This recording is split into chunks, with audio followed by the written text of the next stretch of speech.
Ja, herzlich willkommen zum zweiten Teil von Bloodstream Workers. Im zweiten Teil geht es um die interventionelle Mitralklappenanuloplastie mit dem Carillon-Device und dem Spezialzugang von der linken Subclavia. Wir haben hier einen Fall eines Mitte 70-jährigen Dialysepatienten mit Demas-Katheter, wo die Halspunktion zwar gelang, aber nicht die Passage. Schauen wir mal rein.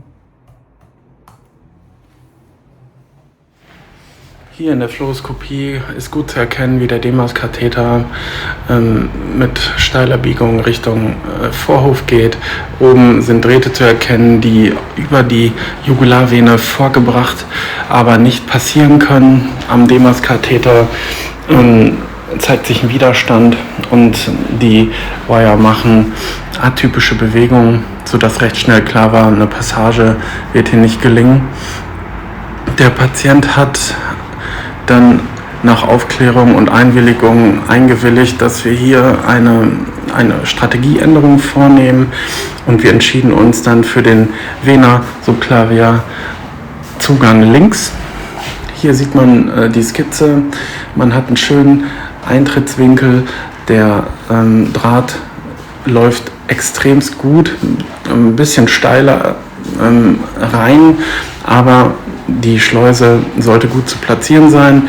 Wir haben dann in Sellinger Technik eine extrem gute Direktpunktion erreicht, konnten dann über einen J-Tip-Wire auch das Schleusensystem vorbringen. Das gelang problemlos.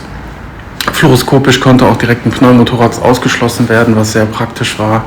Und wir konnten dann auch in der Fluoroskopie schön sehen, wie der Draht Richtung rechtes Atrium läuft.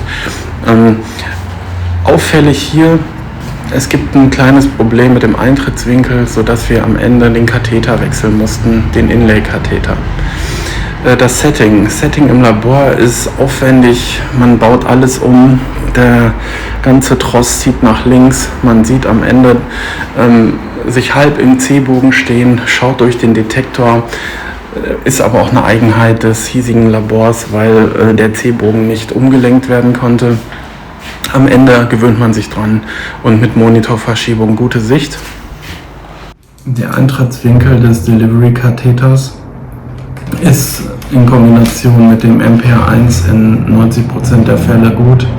In diesem Fall haben wir ihn dann nach mehreren frustranen Versuchen getauscht gegen einen etwas unterhakenderen, hier in dem Fall ein AL1, konnten dann gut den CS sondieren. Hier sieht man jetzt die Sizing-Messung. Man hat die klassische Alpenhorn-Morphologie hier gesehen. Man konnte anhand der Sizing-Messung eine geeignete Spange wählen. Hier ist schon der erste Anker entfaltet. Zug wird aufgebaut. Wir konnten schöne Pulsationen wahrnehmen und waren recht zuversichtlich, hier auch eine gute Anuloplastie zu erreichen. Die CX war zu keiner Zeit in irgendeiner Form kompromittiert und wir waren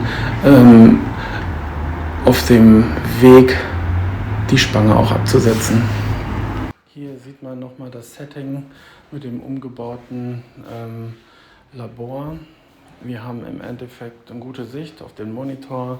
Man kann ausreichend Zug aufbringen, also die verschiedenen Eintrittspforten oder Zugänge sind da völlig unterschiedlich, aber genauso effektiv. Also da ist uns nicht wirklich ein Unterschied aufgefallen. Man sieht hier die Mitralklappeninsuffizienz vor der Behandlung mit breitem Annulus und man sieht eine deutliche Reduktion nach Anuloplastie. Der Patient hat tatsächlich extremst davon profitiert. Der Demas funktioniert bis heute und wir sind einfach froh, dass das gut geklappt hat.